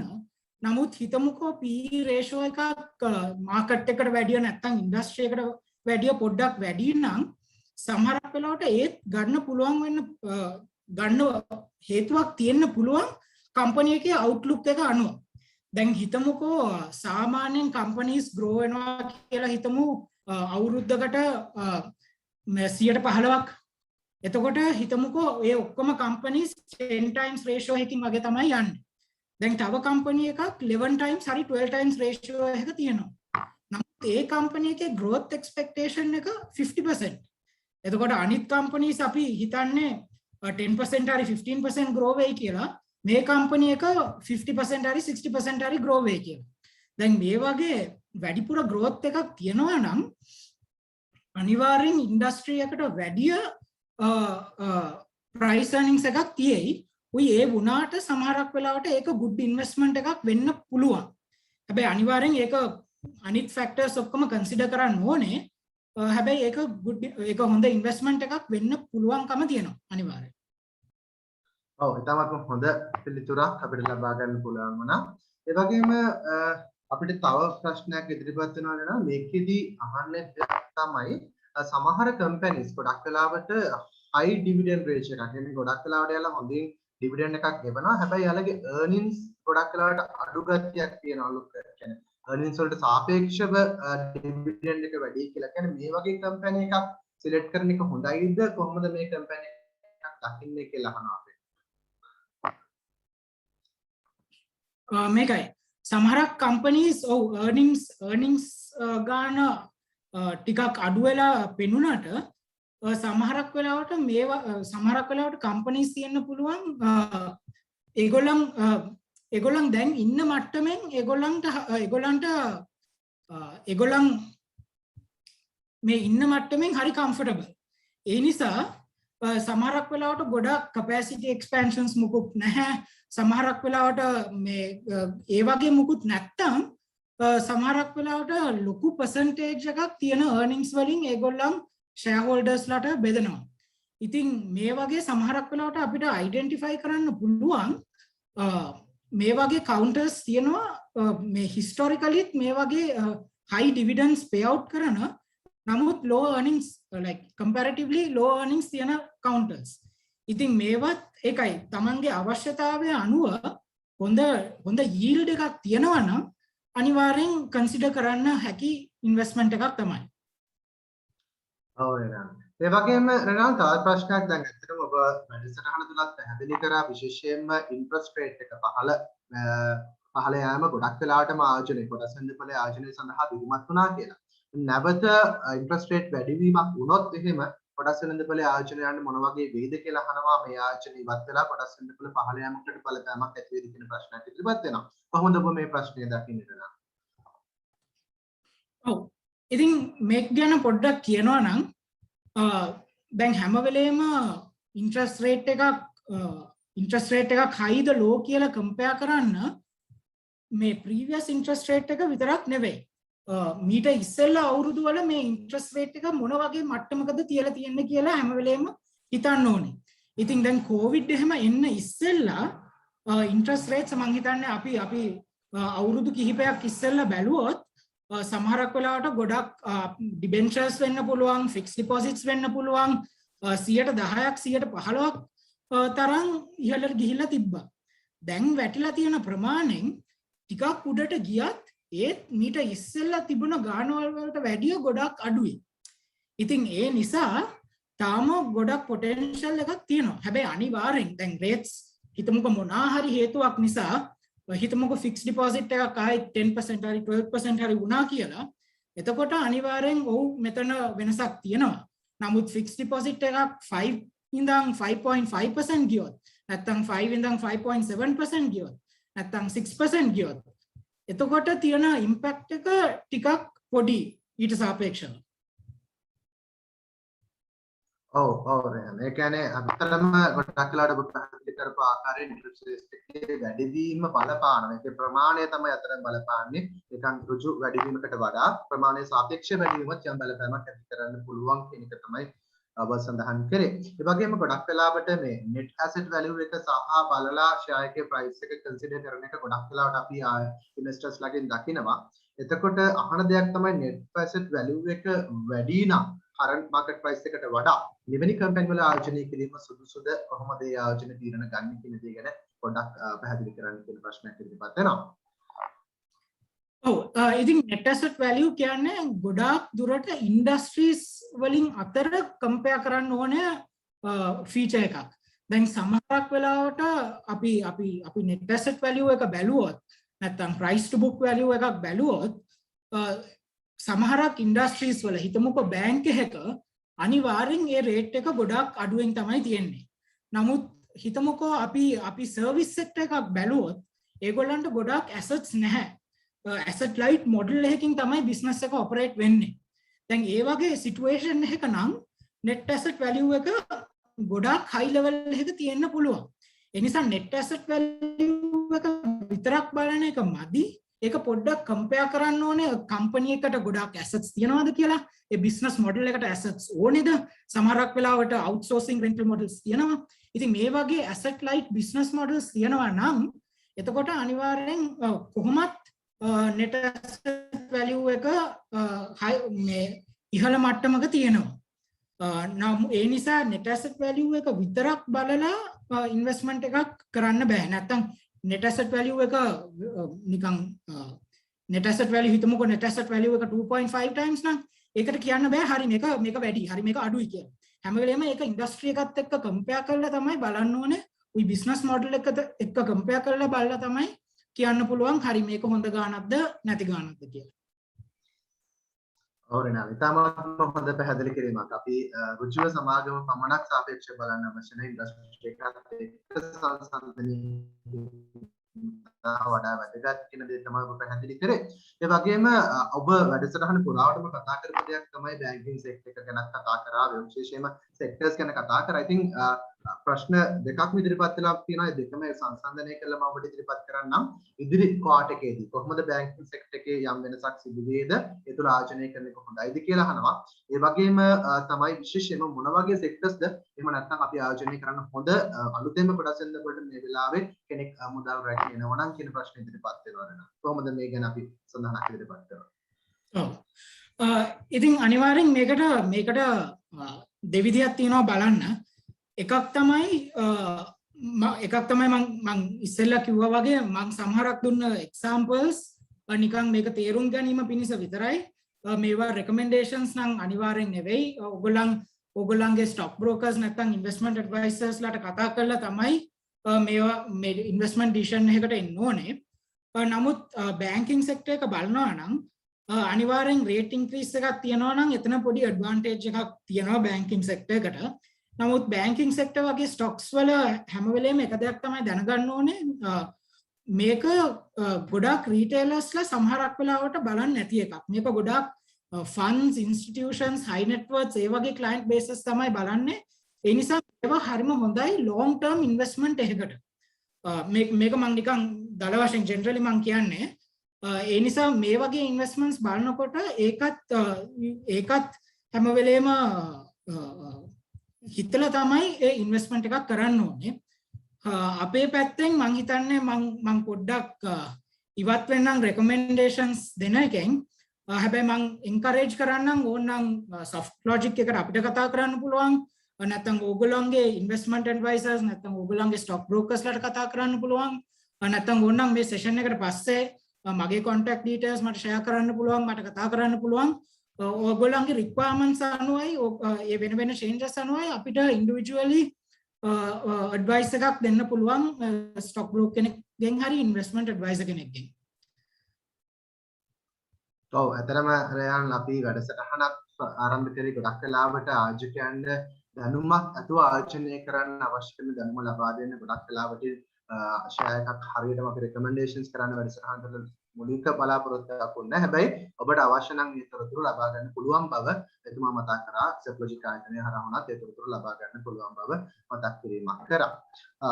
ඒ වගේම විශේෂයෙන්ම පහුගිය දවස්වල කොටස් දෙපළේ ෂෙයාර් ස්ප්ලිටින්ස් කියන දේවල් වල ගොඩක් තිබුණා. ඒ නිසා ගොඩක් අයට මේක ගැන යම් අදහසක් එක්කලා තියෙනවා. එතකොට මොකක්ද මේ ෂෙයාර් ස්ප්ලිටින් එකක් සබ් ඩිවිෂන් එකක් කියලා කියන්නේ? මේ තුලින් යම් බලපෑමක් ඇති වෙන්න පුළුවන්ද කියන ප්‍රශ්නයක් ඉදිරිපත් වෙනවා. කොහොමද රෙනාල් ඔබ මේක දකින්නේ? පැහැදිලි කිරීමක් කරන්න. ඉතින් ෂෙයාර් ස්ප්ලිට් එකක් කියන්නේ අර මං හිතන්නේ වචනෙන්ම තේරුම පොඩ්ඩක් හිතා ගන්න පුළුවන්. ෂෙයාර් එකක් එක්කෝ දෙකට හරි 5ට හරි 10ට හරි මොනවා හරි මට්ටමකට බෙදෙනවා. දැන් සාමාන්‍යයෙන් මේ කම්පැනි එක වැලියු එක දිහා බැලුවොත් ෂෙයාර් ස්ප්ලිට් එකෙන් කම්පැනි එකට වැඩිපුර වැලියු එකක් මුකුත් ජෙනරේට් වෙන්නේ නැහැ. දැන් හිතමුකෝ රයිට්ස් ඉෂුව එකක් හරි ඩිබෙන්චර් ඉෂුව එකක් හරි IPO එකක් හරි නැත්තම් වෙන මොනවා හරි ඉන්වෙස්ට්මන්ට් එකකින් අනිවාර්යෙන් කම්පැනි එකට බෙනිෆිට් එකක් තියෙනවා. නමුත් ෂෙයාර් ස්ප්ලිට් එකක් වෙනකොට විශේෂ බෙනිෆිට් එකක් නැහැ කම්පැනි එකේ බැලන්ස් ෂීට් එක. නැත්තම් කම්පැනි එකේ මේ බුක්ස් වලට වෙන විශේෂ බෙනිෆිට් එකක් නැහැ. නමුත් ගොඩක් වෙලාවට ෂෙයාර් ස්ප්ලිට්ස් වල වෙන්නේ හිතමුකෝ ෂෙයාර් එක ප්‍රයිස් එක රුපියල් 1000යි නම් ඒ ෂෙයාර් එක ස්ප්ලිට් වෙලා රුපියල් 100 කම්පෝනන්ට්ස් වලට බෙදෙනවා නම් ගොඩක් රීටේල් ඉන්වෙස්ටර්ස්ලාට මේ ෂෙයාර් එක ගන්න හැකියාවක් තියෙනවා. දැන් හිතමුකෝ ෂෙයාර් එකක් රුපියල් 1000ට හරි රුපියල් 2000ට ට්‍රේඩ් වෙනවා නම් සාමාන්‍යයෙන් රීටේල් ඉන්වෙස්ටර් කෙනෙකුට ගොඩක් ෂෙයාර්ස් ගන්න ටිකක් අමාරුයි මේ වගේ කම්පැනිස් වල. නැත්තම් පෝර්ට්ෆෝලියෝ එකක් මේන්ටේන් කරන්න සමහරක් වෙලාවට ටිකක් අමාරුයි. හැබැයි ෂෙයාර් එකක් ආයිත් අර ලේසි නම්බර් එකකට වැටෙනවා නම් රුපියල් 100කට රුපියල් 50කට රුපියල් 10කට වැටෙනවා නම් මේක ටිකක් මැනේජබල් වගේ පේනවා ගොඩක් රීටේල් ඉන්වෙස්ටර්ස්ලාට. ඉතින් මේක රීටේල් ඉන්වෙස්ටර්ස්ලාට තව පොඩ්ඩක් ඇට්‍රැක්ටිව් වෙන නිසා සමහරක් වෙලාවට අපිට දකින්න හම්බ වෙනවා ස්ප්ලිට් එකක් වෙනකොට ප්‍රයිස් එකේ ලොකු ඉන්ක්‍රීස් එකක් තියෙනවා. දැන් මම ඉස්සෙල්ලා කිව්වා වගේ කම්පැනි එකට බැලන්ස් ෂීට් එකට බෙනිෆිට් එකක් නැහැ. නමුත් ඒක ඉන්වෙස්ටර්ස්ලාට තියෙන ඉන්වෙස්ටර්ස්ලාට ඉන්වෙස්ට් කරන්න පුළුවන් හැකියාව නැත්තම් ලේසියක් ටිකක් ලේසි වෙනවා මේ process එකෙන්. ඉතින් ෂෙයාර් ස්ප්ලිට් එකකින් ඇත්තට ඒක තමයි තියෙන ඉම්පැක්ට් එක. ඔව් රෙනාල් ඉතාමත්ම හොඳ පැහැදිලි කිරීමක්. ඒ වගේම රෙනාල් වැඩසටහනේ කිහිප දෙනෙක්ම අපි අවසාන ප්‍රශ්න විදිහට මේක තෝරාගමු කාල වේලාවත් සංසන්දනය කරලා කිහිප දෙනෙක්ම ප්‍රශ්න ඉදිරිපත් කරලා තිබුණා මේ ලිෆ්ටින් ප්‍රයිස් බෑන්ඩ් එක ගැන. අපි ඒක 25% 50% මෙන්න මේ ගැන ගොඩක් අයට ලොකු අවබෝධයක් නැති බවක් අපිට පේනවා. යම්කිසි වචන කිහිපයකින් මේ ගැන පැහැදිලි කිරීමක් කරොත් මම හිතන්නේ ආයෝජකයන් එක වඩා වැදගත් වෙයි කියලා මම හිතනවා. ඔව් මං හිතන්නේ ඇත්තට මේක ගැන එක්ස්පර්ට් ඇවිල්ලා කර්න් තමයි එයාගේ මොන හරි ඉන්පුට් එකක් තියනවාද මේක ගැන? අතරම රෙනාල් කර්න්ට ප්‍රශ්නේ මගහැරිලා තියෙනවා. එතුමාට නැවත ඒක ලබා දෙන්න පුළුවන්කමක් නැහැ. ප්‍රශ්නයක් තියෙන්නේ. ගැටලුවක් නැහැ. මං හිතන්නේ එතුමා උත්සාහ කළා තියෙනවා පිළිතුරු ලබා දෙන්න. නමුත් එතුමාට හැකියාවක් නැහැ. දැන් තියෙන තත්ත්වෙත් එක්ක ඒ ප්‍රශ්න තමයි තිබෙන්නේ. මං හිතන්නේ ඇතරම ප්‍රයිස් ලිෆ්ටින් ප්‍රයිස් බෑන්ඩ් එක අපි දකිනවා ගොඩක් වෙලාවට ෂෙයාර් එකේ ප්‍රයිස් එක දවසකට move වෙන්න පුළුවන් ප්‍රමාණය 25% කියන එක තමයි. ඉතින් ඒකෙදී කෙනෙක් සමාගමක් කියන්නේ ඉල්ලුම කියන්නේ සඳහා තිබෙනා වූ බලපෑම් වැඩි වෙද්දී සඳහා තිබෙනා වූ හොඳ කියන්නේ සඳහා අවශ්‍ය කරන පැහැදිලි තීරණ අපැහැදිලි තොරතුරක් තිබෙනවා නම් පැහැදිලි දෙයක් තිබෙනවා නම් අපි දකිනවා අපි කොළඹ ස්ටොක් එක්ස්චේන්ජ් සහ සිගනල් එක්ස්චේන්ජ් කමිෂන් එක මේ ප්‍රයිස් එක උතනින් එහාට වැඩි කිරීමට කටයුතු කරනවා. ඒ සම්බන්ධයෙන් තමයි මම හිතන්නේ මේ ප්‍රශ්නේ යොමු වෙන්නේ. හරි රෙනාල් බොහොමත්ම ස්තුතියි. මම හිතන්නේ අපි වැඩසටහනේ ප්‍රශ්න කිහිපයක්ම අපි කතා කරා. බොහෝ ප්‍රශ්න මම හිතන්නේ ආයෝජකයෝ ගොඩක් දෙනෙක් අපිට හොඳ ප්‍රතිචාර එකතු කරලා තියෙනවා හොඳ වැඩසටහනක් සම්බන්ධයෙන්. ඉතින් ඉතාමත්ම ස්තුතියි වැඩසටහන සම්බන්ධයෙන් විශේෂයෙන්ම ආයෝජකයන්ට. ඒ වගේම තමයි අපි ස්තුතිවන්ත වෙනවා විශේෂයෙන්ම සොෆ්ට් ලොජික් තරවකාර සමාගමට විශේෂ වැඩසටහන ඉදිරිපත් කිරීම සඳහා අද දවසේදී එකතු වුණු සොෆ්ට් ලොජික් තරවකාර සමාගමේ පරීක්ෂණ අංශයේ සහකාර කළමනාකරු රෙනාල් වික්‍රමරත්න මහත්මයාට ස්තුතිවන්ත වෙනවා. ඒ වගේම සුපුරුදු ලෙස සෑමදාම අපිත් එක්ක සොෆ්ලොජික් තරවකාර ආයතනයත් එක්ක අපි කටයුතු කරද්දී හැමදාම අපට සහයෝගය ලබා දෙන සොෆ්ලොජික් තරවකාර ආයතනයේ අලව්‍යංශයේ ප්‍රධානී එඩ්ලිකන් මහත්මයා දවසේදී එතුමාගේ අපහසු තත්ත්වයක් තිබුණත් එතුමාට පුළුවන් උපරිම ආයෝජකයන් වෙනුවෙන් ලබා දෙන්න වැඩසටහන සම්බන්ධ වෙච්ච පිරිස වෙනුවෙන් ලබා දෙන්න සහ කොළඹ කොටස් වෙනබලට අපිට ලබා දෙන සහයෝගයක් ලෙස එතුමා සම්බන්ධ වුණා. ඒ පිළිබඳව අපගේ විශේෂ ස්තුතිය අද මේ මොහොතේදී පුද කරනවා. ඉතින් සියලු දෙනාට නැවත වරක් බොහොමත්ම ස්තුතියි. නැවතත් මෙවැනි වැඩසටහනකින් ඔබ හා සම්බන්ධ වෙන්න බලාපොරොත්තු වෙන අපි වැඩසටහන මෙතනින් සමාප්තිපත් කරනවා. ඔබ සැමට සාර්ථක ආයෝජනයක් ඉදිරියේදී ලබා ගන්න හැකියාව ලැබෙයි කියලා ප්‍රාර්ථනා කරනවා. බොහොමත්ම ස්තුතියි.